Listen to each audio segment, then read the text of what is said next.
So, how do we understand the qualities of Vata that determines whether a substance is Vata predominant or a person is Vata Prakriti?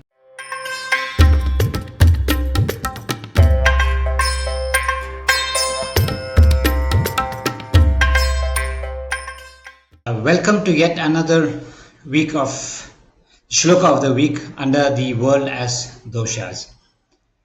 So, if you look around yourself, you will find objects, or dravyas everywhere, different substances, and each and every substance, as we said before, contains Vata, Pitta, Kapha in different proportions, and that actually decides its property. So, how do we actually find out what the property of this dravya is? If a person has got more of Vata, then we call him a Vata Prakriti person. Okay. Likewise, any substance which has got more of Vata, we call that a Vata property dravya. So for each and every dravya to have that property, they should have some qualities, right? So those qualities are defined depending upon how much of Vata, Pitta or Kapha they have got.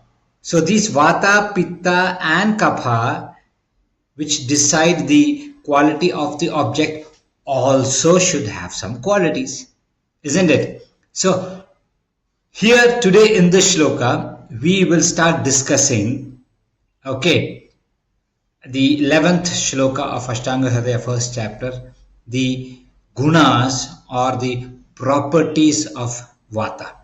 So when one substance has got a predominance of these qualities, then we call that a Vata dravya. A person, if he's got all these qualities more, we call him a Vata person. Okay, so it's very important to understand these Vata gunas. Okay, so this is how the shloka goes. Tatra Ruksho Laghu Sheeta Khara Sukshma Chala. Okay, this is from Ashtanga Hridaya Sutra Sthana, first chapter, 11th shloka. Okay, so let's see it in English, the transliteration. Tatra Ruksho Laghu Sheeta Khara Sukshma Chalo Anila. So here, Ruksha, Laghu, Sheeta, Khara, Sukshma, Chala. 6 gunas of Vata have been mentioned. We'll try to see each and every guna. Okay, so the first one, Ruksha. Ruksha means dry. Laghu means light. Sheeta means cold. Khara means rough. Sukshma, subtle. And Chala, that which always moves. Okay, so these are the Vata gunas. If you remember, Vata is actually made of space and air, Akasha and Vayu. So which is Akasha and Vayu has got a tendency to dry everything. That's why it is Ruksha or dry. It is also light. Okay, then air or space is cold to touch. It is cold. It is also rough.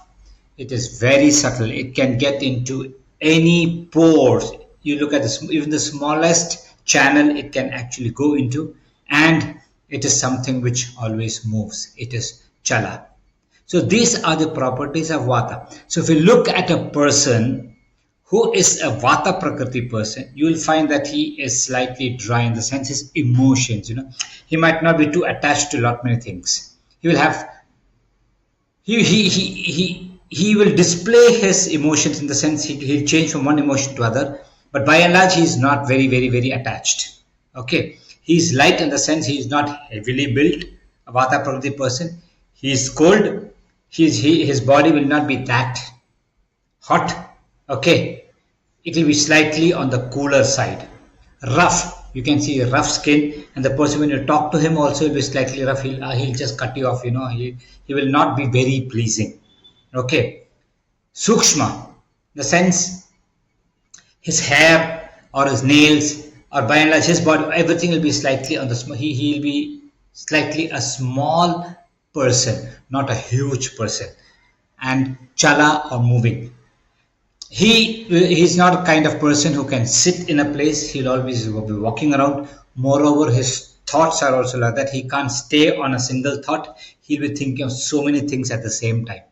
Okay, so when you look at the properties of Vata, Ruksha, Laghu, Sheeta, Khara, Sukshma, Chala, these are not only for objects which you see around, it is also for the person who is a Vata Prakriti person. So understanding this is very, very important. Okay, so these gunas are not only the physical ones, as I said before, but also applicable to the mental and behavior level. You have to consider it 1 inch deeper. Okay, so the way a person behaves, the way a person talks, his sleep, and all those things. If you look at a Vata person, it will be Ruksha, Laghu, Sheeta. He'll not be a deep sleeper. Okay, if you look at his sleep, he'll not be a deep sleeper. He'll get distracted very fast, but he can go back to sleep again. Okay, so he'll have his thought process keeps on changing. He'll have different ideas coming at the same time. He does not stick to one thing. When even if at work he does one, he will not finish it before he finish. He'll go to the next one. He'll keep on going to the next one. So that is how a Vata person is. So understanding the gunas, these gunas of Vata, is very, very important. Thank you.